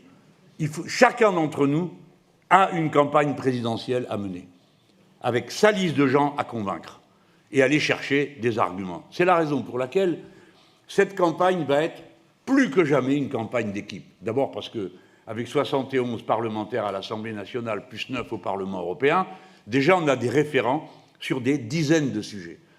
Donc vers la rentrée, on va publier un catalogue où vous trouverez le responsable du livret, ou la responsable, et le parlementaire référent. De la sorte, partout, sur tous les sujets, on pourra organiser une réunion petite, grande, moyenne ou même d'appartement avec quelqu'un qui est au top niveau pour présenter ce qu'est une politique alternative sur tel ou tel sujet. J'ai en face de moi Arnaud Saint-Martin, c'est l'espace. T'es quoi, toi? Voilà. D'accord? Et vous allez voir, il y en a de tous les côtés. Vous pourrez vous appuyer sur eux, vous pourrez passer commande de l'organisation d'une réunion. Je vous demande, et à vous qui m'écoutez, vous allez être encore 10 000 comme ça à m'écouter ce soir. Dans le plus petit village, vous pouvez, vous devez organiser de la politique. Mettez le peuple français en ébullition, mettez-le en mouvement. Ça ne veut pas dire construire des barricades dans tous les villages, c'est pas ça le sujet. C'est de la conscience, de la discussion, de la réflexion. Il y a des trésors qui sont là, des milliers de gens qui savent faire plein de choses, qui ont appris de leur vie des tas de choses, et qui vont eux aussi nous faire remonter des tas d'expériences, des tas de questions, des choses qu'on n'a pas vues tout de suite. C'est ça qu'il faut faire. Bon, ça va, ça dure 9 mois, vous n'allez pas en mourir. Mais, vous voyez, quand on a préparé notre plan de campagne, bon, maintenant tout le monde sait comment on est, d'ailleurs, parmi vous, ceux qui sont dans des groupes d'action, hein, vous êtes souvent aussi comme ça. Ce qu'il y a de bien, c'est que comme on est tous perfectionnistes, les branleurs sont partis. Alors, on n'a même plus besoin de les foutre dehors. C'est une expression. Je vais me faire engueuler. On m'a dit, il ne faut plus parler comme ça.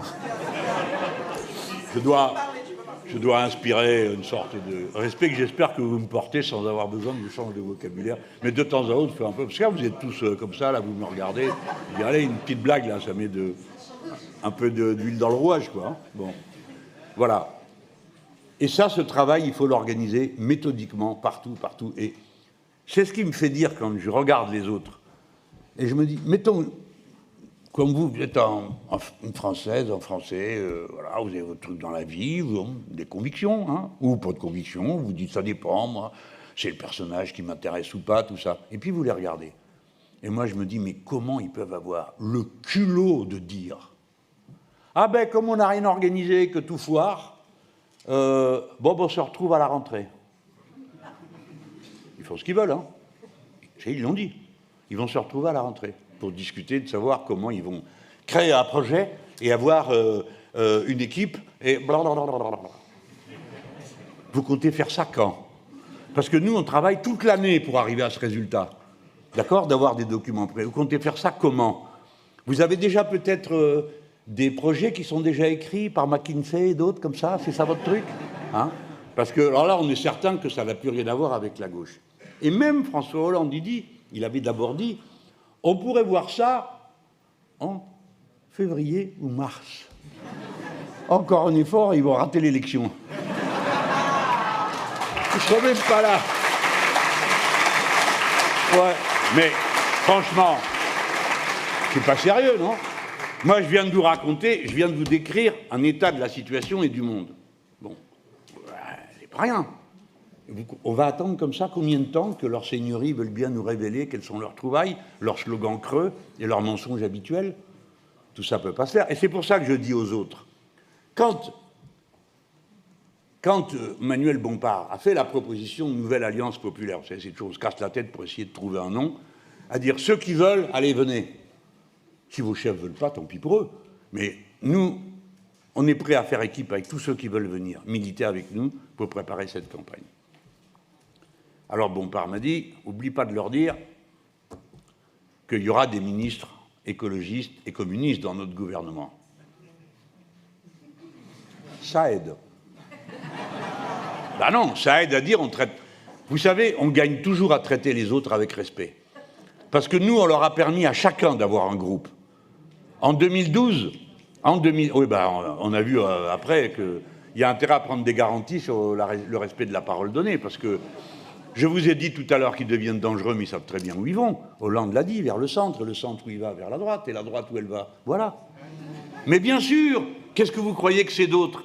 Ils ne parlent pas pour parler, ils parlent parce qu'ils ont un cap. Et nous, on en a un autre. Alors, ils ont tortillé tout ça pour que ça ne se voit pas trop, pour que vous ne vous mettiez pas à hurler tout de suite, mais c'est ça qu'ils veulent faire. C'est pourquoi il faut s'accrocher au bastingage et continuer à dire tous ceux qui veulent venir au combat sont les bienvenus. Évidemment, il y a un programme. Mais on a déjà beaucoup avancé, les amis. On a signé 2 fois un programme. Mais il n'y a pas que des traîtres. Il y a des gens qui, honnêtement, disent « moi, je suis d'accord avec ça », plus qu'on va avoir trouvé entre-temps. Et donc, il faut que le pays sache, un par un, que oui, on est prêt, à tout moment, tout le temps, à faire avec l'un, avec l'autre. Vous verrez, et ça aura lieu. La première étape, c'est que la force va à la force. Notre discipline, notre manière d'agir, à forcer le respect, à entraîner des gens. Vous le savez aussi bien que moi, pour tous ceux d'entre vous qui ont déjà fait des diffuses avec la lettre, là, quand vous êtes allés dans la rue ou sur les marchés. Vous savez très bien que ce que vous aviez observé, tous, quand vous m'envoyiez vos messages sur l'élection municipale, où tous vous m'avez dit il se passe un truc, c'est autre chose qu'une municipale. Et on a réfléchi, on a adapté le cours de ce qu'on faisait, en sachant que ça existait. C'est très important pour fixer une tactique et une stratégie de savoir où en est le peuple français. Sinon, vous parlez à qui? Vous vendez de la politique comme des savates, des bonbons, des saucisses, du poulet. Enfin, il faut savoir à quoi notre peuple est prêt. Parce que c'est avec ça qu'on va avancer. Je vous l'ai dit au début. Donc on en est là. Mais c'est votre affaire. Il n'y a pas d'homme providentiel, ça n'a jamais existé. Il y a des hommes, des femmes qui, à certains moments, rencontrent des circonstances qui les portent. Il faut avoir l'humilité de se rappeler qu'il y a des circonstances. Puis après, il faut avoir quelque chose dans la tête, parce que ça aide. Au moins, tu comprends ce qui t'arrive et que tu peux arriver à dire quelle place tu veux y prendre. On ne peut pas prendre au sérieux des états-majors incapables, moins d'1 an avant le 2e tour d'une élection, de produire quoi que ce soit comme perspective, sinon d'abattre les insoumis, qui est la seule force organisée de masse de la gauche de ce pays. Voilà la vérité. Voilà à quel défi nous sommes confrontés. Il faut à la fois être capable d'entraîner, ne rien lâcher, et créer une dynamique. Tout ce qu'on m'a raconté de ce week-end, moi j'aime bien qu'on me raconte. Même des réunions où je suis allé, me faire raconter par les autres. Parce qu'au bout d'un moment, vous en savez plus que tout le monde sur ce qui s'est vraiment passé, et pas seulement ce que vous avez vu, vous. Eh bien, ce sont plein de témoignages comme ça. Je suis allé à Marseille, comme vous savez, pour le 8 mai. Hein. J'ai vu ce qui se passait. Bon, alors bon, c'est Marseille. Moi, je suis comme un poisson dans l'eau là-dedans. Hein. Bon, c'est chez moi, quoi. Alors, mais je vois les gens, comment ils se comportent, quelle ferveur. Les gens m'ont dit, c'est une ambiance, comme d'habitude, un mois avant. Voilà. Alors, la crise écolo, la crise de la guerre, c'est n'importe quand. Vous savez qu'on a envoyé le porte-avions. Alors, on a d'abord envoyé en face de Chypre, parce qu'il y avait des tirs qui se faisaient dans cette direction. Chypre est membre de l'Union européenne, donc nous sommes liés par des accords ou de solidarité. Si l'un d'entre nous est agressé, tous les autres viennent l'aider. Je ne parle pas de l'OTAN, là, hein, je parle des traités européens. Donc, on peut parfaitement imaginer que les Français, qui sont bien armés et qui ont du matériel, vont se mettre en face de Chypre pour dire aux autres, réfléchissez bien à ce que vous faites, parce qu'on est là et on sait se défendre. Mais qu'est-ce qu'on va foutre là-bas? Libérer le détroit d'Ormuz, mais c'est très simple à faire. Il y a que les Américains sont bons et ça y est, le détroit, parce que ce n'est pas les Iraniens qui bloquent le détroit, c'est chez eux.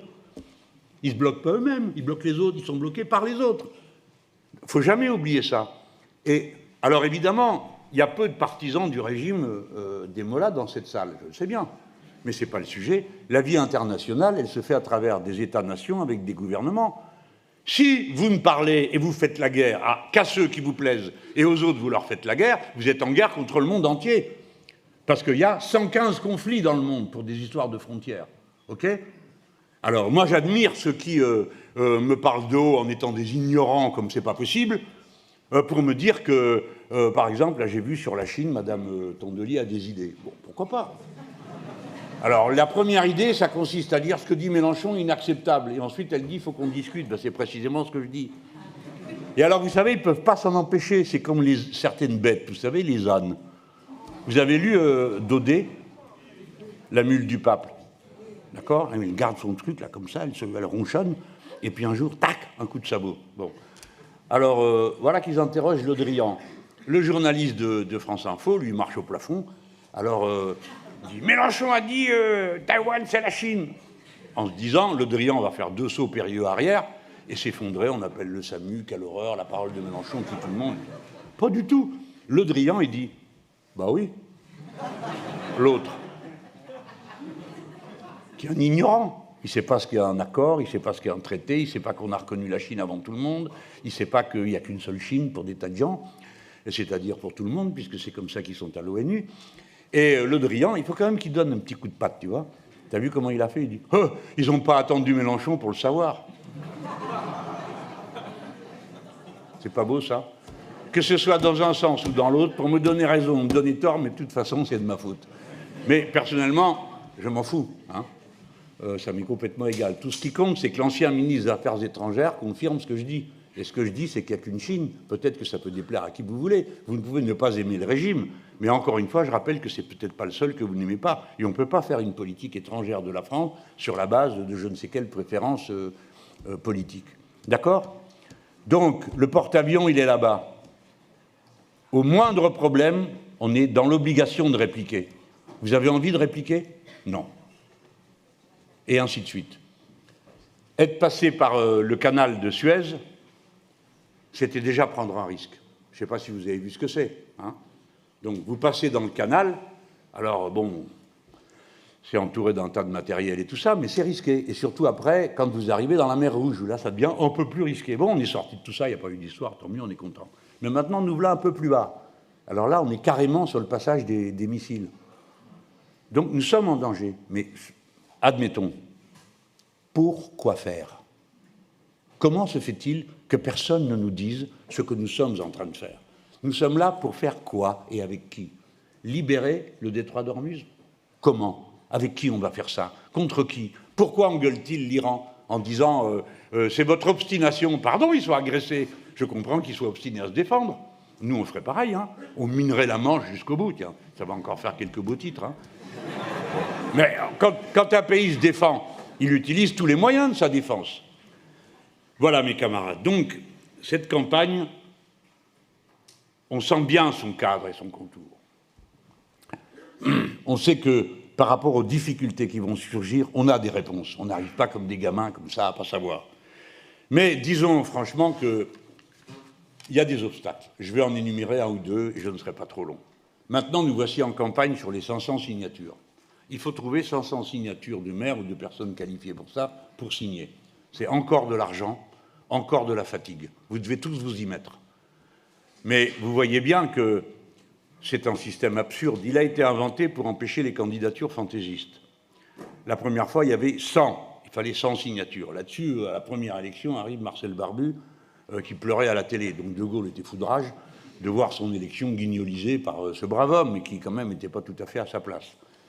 Donc ils ont monté à 500, ça ressemblait un peu à la Ve République, à la Quatrième République des notables. Mais là, ça ne veut plus rien dire. Surtout que les maires, eux, ils n'ont rien demandé, et que ça les met dans des situations difficiles. Parce que quand vous êtes dans le petit village, on a déjà eu du mal à trouver un maire, ou même dans la petite ville, le maire, il n'a pas envie de se fâcher avec tout le monde en signant pour Pierre, Paul ou Jacques. Et on lui dit, oui, mais c'est pour la démocratie. Oui, mais allez voir lui là-bas, il est plus fort que moi en démocratie. Bon, voilà. Et ça ne se passe pas. Ils n'ont rien demandé. Et on leur confie une tâche qui, pour eux, rend plus difficile ce qu'ils ont à faire. Voilà la vérité. Et donc, ce n'est pas après eux qu'il faut se fâcher, c'est le contraire. Il faut qu'ils nous aident. Mais il faut que ce système change. Les 150 000 signatures, c'était la proposition de la commission Jospin-Bachelot en 2012. Pour aérer le système, prenons 150 000 signatures, c'est-à-dire 0,03% du total des électeurs inscrits du pays, comme ça se fait en moyenne dans tous les pays où il y a des initiatives de ce type. D'accord? Donc les 150 000 signatures, ça fait maintenant 3 fois que nous en faisons un objectif de début de campagne. Nous avons atteint notre score, nous continuons à ramasser des signatures parce que c'est constituer l'organisation, si vous avez tous bien compris. Le mouvement insoumis est un mouvement et non pas un parti. Il regroupe tous ceux qui se rattachent à un programme, qui votent pour lui, et ils deviennent de ce fait membres du mouvement insoumis. Et donc, ceux qui militent pour une candidature insoumise sont des membres du mouvement insoumis. Après, ils en font ce qu'ils veulent, de leur vote et de leur appartenance. Donc, il faut qu'on ait... Le gouvernement a encore la possibilité d'inscrire ça avant la fin du mandat. De la même manière, il faut que le gouvernement fasse une loi pour nous protéger des ingérences étrangères. Aujourd'hui est paru un article qui montre que les services de renseignement de notre pays, qui ont avec nous un fonctionnement républicain parfait et respectueux, et nous leur portons le même respect. Ils nous ont alertés à temps et ont établi qui est l'échelon de passage de tout ça.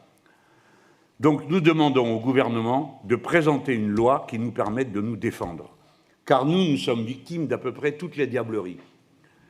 Et celle-là en est une.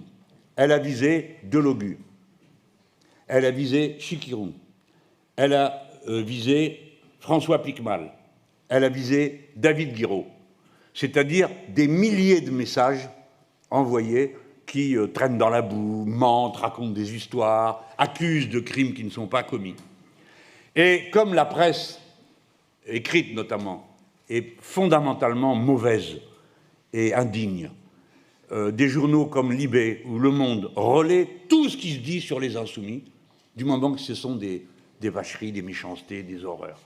Hier, toute la journée, sur Sophia Chikirou, pour une affaire où il n'y a ni plaignant, ni préjudice.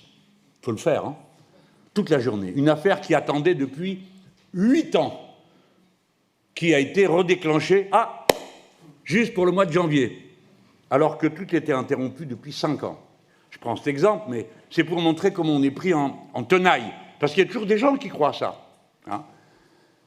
Et donc, quand vous mettez d'un côté des étrangers, là, en l'occurrence, il s'agit d'agences d'influence d'Israël, contre nous.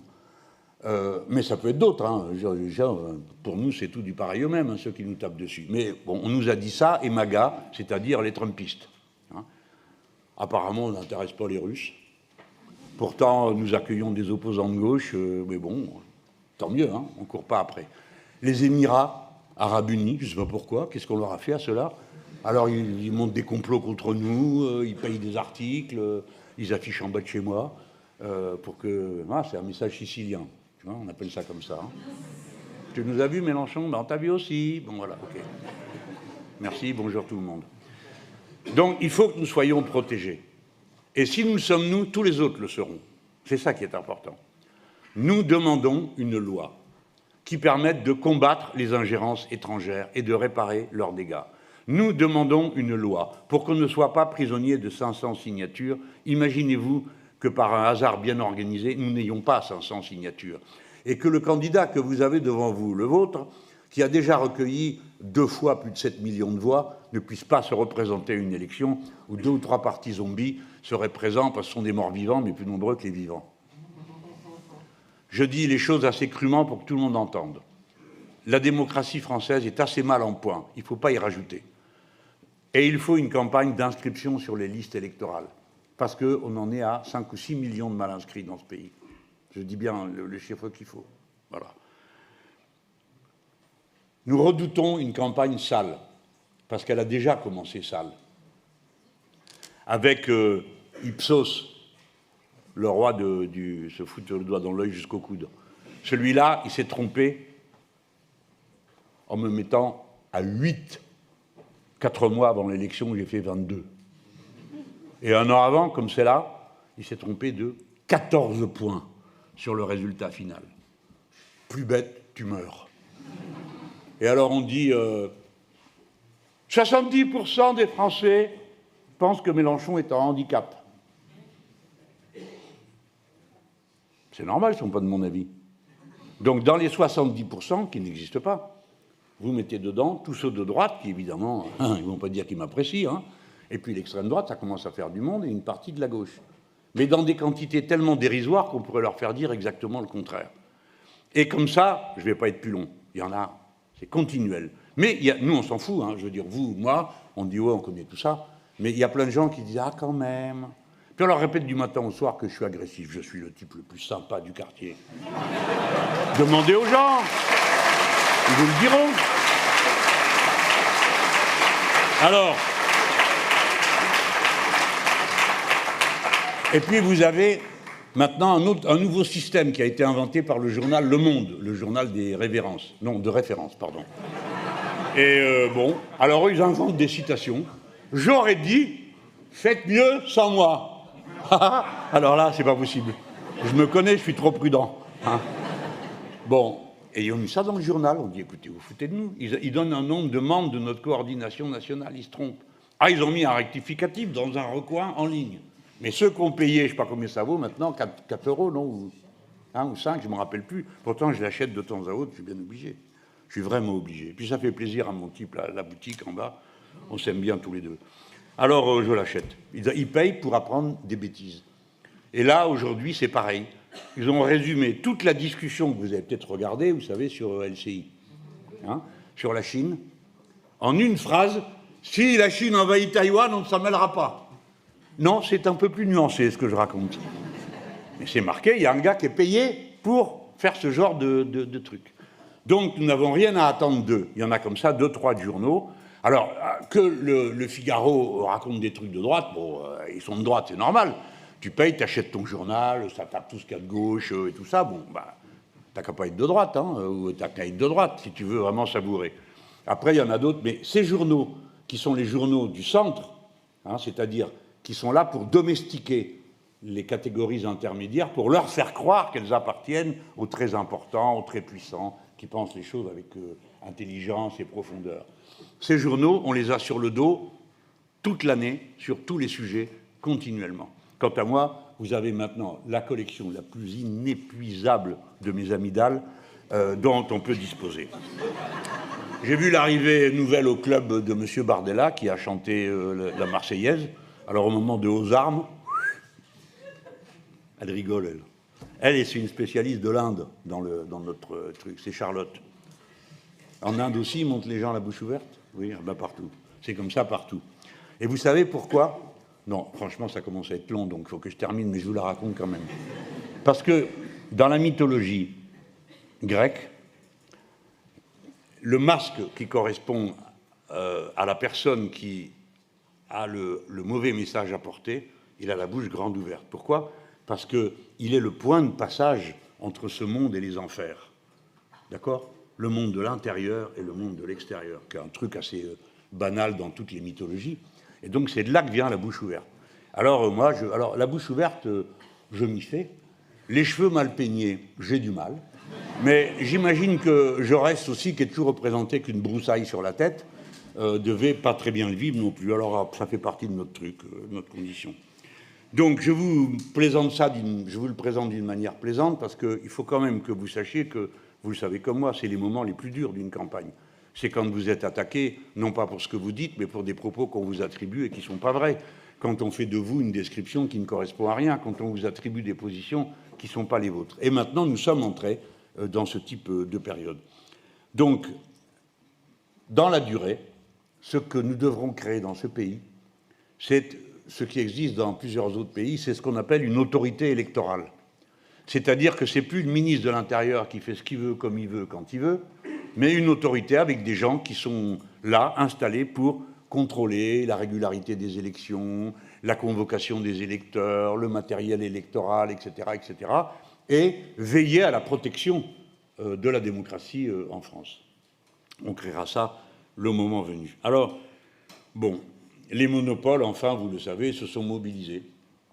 Bolloré, tout le monde s'y attendait. Moi, je ne m'attendais pas à ce que le groupe de Saadé manifeste dès notre sortie une telle virulence contre nous. Alors, vous savez, c'est le système de la double exposition. Vous avez Clémence, vous la connaissez, sérieuse, carrée. Elle est là, elle explique son point de vue. Et pendant qu'elle parle, l'image comporte un tableau sur lequel il est marqué Mélenchon, 70%, on ne va plus le voir. Et elle ne le sait pas, elle, qu'il y a ça qui passe. Et maintenant, c'est devenu quasiment permanent. J'ai une interview dans la Tribune, pas mal, je suis content, ça s'est bien passé, et à côté, il y a un sondage dégueulasse, et c'est 2 messages en même temps. Hein. Mais évidemment, qu'est-ce qui fait le tour de France des visuels de la presse, des petites pravdas locales, là, la Dépêche du Midi, Sud-Ouest, je ne sais pas quoi encore, bon, qui répète hein, la propagande des grands chefs, bon, ben, c'est 70% ne veulent pas de ce type. C'est-à-dire que ces gens truquent les conditions du débat en le sachant. Parce que le dirigeant de la Dépêche du Midi, c'est Jean-Michel Baillet, qui a été un élu, qui a été un ministre, etc. Donc quelqu'un qui sait très bien de quoi tout ça est fait. Et je pourrais décliner comme ça pour plusieurs. Moi, j'aspire, je ne demande pas qu'on nous aide. On a besoin d'ailleurs de personne. On ne demande pas qu'on nous aide, on demande juste qu'on ne mente pas contre nous, c'est tout. Respectez-nous, une fois, dans au moins une élection, respectez-nous. Combattez-nous pour nos idées, pas pour ce que vous racontez à propos de nous. Faites-le, s'il vous plaît. Mais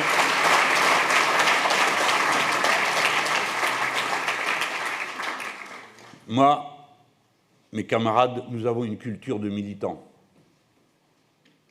On ne demande pas la pitié. Nous sommes allés à TF1 et ensuite chez Brut. Total des deux sur nos réseaux, pas sur les leurs, au total, pour nous. 45 millions de vues entre le replay et les vidéos.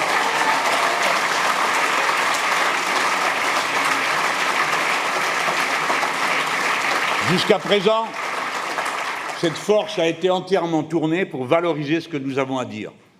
Mais nous pourrions introduire dans ce que nous avons à dire ce que nous pensons de certains. Et en particulier de leur méthode de travail. Parce que vous avez là au premier rang Antoine Léaumont, qui a fait un rapport trop long, 300 pages, sur la manière dont fonctionnent les sondeurs et le reste.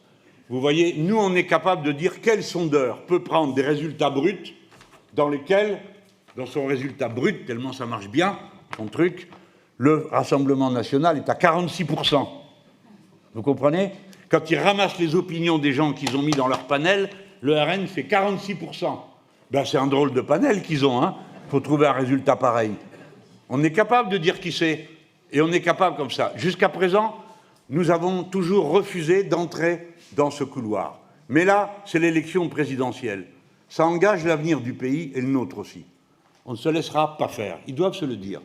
Là, je viens de vous dire ce que nous avons fait sur ces... Juste, je ne veux pas faire de la vantardise, hein. Sur cette émission, sur cette entrée en campagne. On a fait un groupe qui s'appelle le Top 13, les 13 plus gros comptes de la Maison Insoumise. Sur la même période, additionné, c'est, vous n'allez pas le croire, 94 millions de vues. Ça veut dire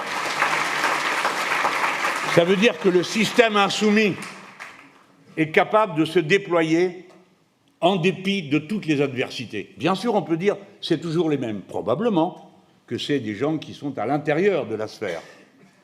Mais avec des quantités pareilles, la sphère est un peu large. Mais il reste du travail à faire. Ce travail, c'est le vôtre. Chaque fois qu'il y a une personne qui rentre dans notre circuit, elle se documente, elle va voir le site, elle suit ici, elle suit là, elle écoute. Vous seriez stupéfait, mais vous devez connaître des exemples, de gens qui vous disent qu'ils écoutent tous les discours de tel ou tel. Par exemple, si Manu est dans une émission, il y a des gens, ils écoutent tout d'un bout à l'autre. Ou pareil pour Antoine ou pour d'autres. Notre système a fonctionné parce que c'est une équipe. Et que donc, vous ne pouvez pas en prendre un, l'abattre et être débarrassé du système. Bon, il paraît qu'il y en a d'autres qui ont cette tactique-là aussi de combat, et ça leur réussit assez bien, mais nous, ça nous a réussi parfaitement. Voilà donc où on va avancer. Je vais finir. À l'Assemblée, il y a une thrombose de textes. Ça veut dire que dans cette pagaille, ils vont mettre une session extraordinaire de 3 semaines. Je ne sais pas comment les copains vont tenir. 3 semaines de plus à l'Assemblée à faire des textes. 2 à 3 semaines sur la loi agriculture. Mais il reste à faire passer tout un cortège de lois. Donc il y aura du lourd. Le statut de la Corse.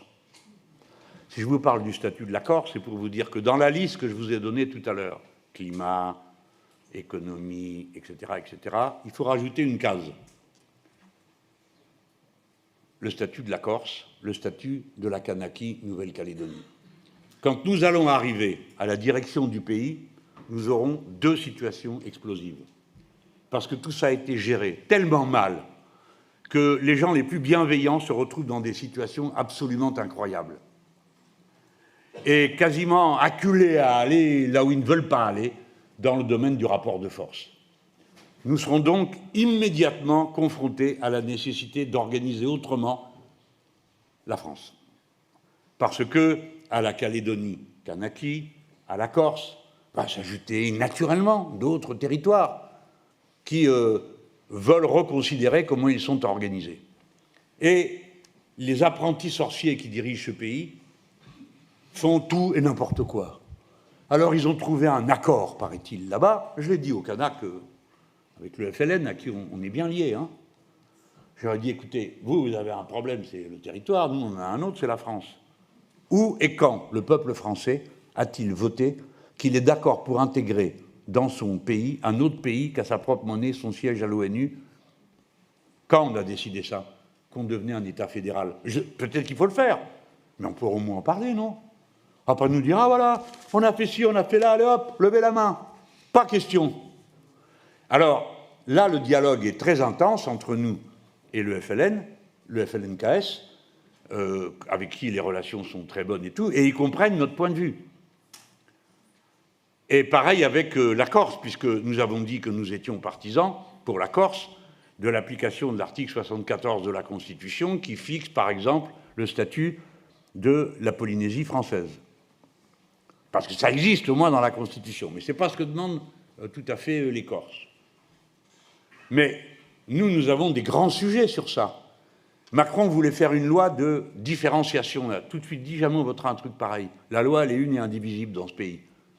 C'est ça l'unité du peuple français. Donc, si la Corse doit avoir un statut spécial, et même très spécial, et si le peuple corse veut s'affirmer à travers des institutions, après avoir défini en quoi consiste le fait d'être corse, sur des bases acceptables par tout le monde. Mais il y a un principe sur lequel nous, on ne lâchera jamais. On l'a dit à nos amis corses, à Simeoni et aux autres. C'est le principe de non-régression. Nous n'allons pas, nous, créer une catégorie de Français, parce que si c'est l'autonomie, c'est la France, qui aurait des droits moins grands que les autres. Tout le monde suit? C'est gravissime, vous êtes d'accord? Si vous le faites à un endroit, pourquoi vous ne le ferez pas à l'autre? Et alors donc, il n'y a plus d'unité de la loi, et il n'y a plus d'unité des acquis sociaux dans le pays. Tout est perdu. Il faut impérativement, si les choses doivent bouger avec des interprétations locales de la loi, que ce ne soit que pour le meilleur. Par exemple, le système de la sécurité sociale de l'Alsace est meilleur que le système du reste de l'Hexagone. Si vous voulez faire pareil qu'eux, ok. Mais moins que nous, non. Et pareil pour tous ces sujets. Ce sont des sujets qui peuvent effondrer la nation française, qui n'a jamais été prévue pour ça. Je crois que j'ai fait le tour. La campagne, rendez-vous tout le monde, le 7 avril, on va à Saint-Denis démarrer la campagne.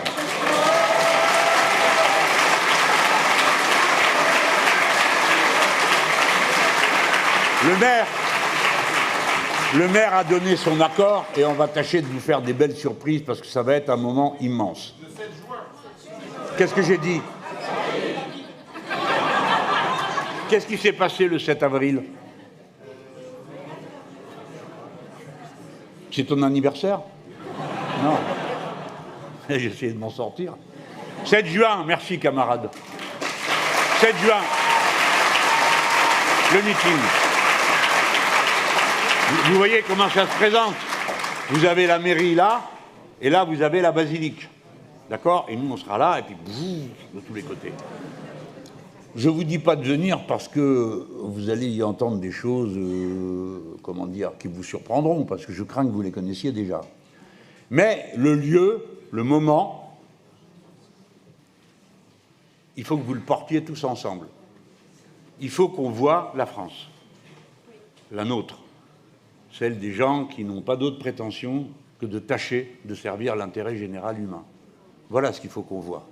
Et il faut faire taire d'un coup tous ceux qui voudraient faire de Saint-Denis et de nous autre chose. Après, vous êtes appelés. Le 21 juin, c'est la fête de la musique, et Bali voudrait qu'on fasse un rassemblement en place de la République, plus spécialement tourné, avec la musique, contre le racisme. Bali et les copains du 93 et de toute la bande. Le 27, on aura la Gay Pride. C'est le moment, les amis, il faut qu'on aide. Nos amphis ont lieu le 20 août. Ben, on se cale sur la rentrée scolaire, qu'est-ce que vous voulez? On ne peut pas faire autrement, parce que sinon les parents ne peuvent pas venir et les profs non plus. Alors, nous avons 2 événements politiques assez importants. Le premier, c'est le 30 mai, c'est 2 événements ILB, l'Institut La Boétie.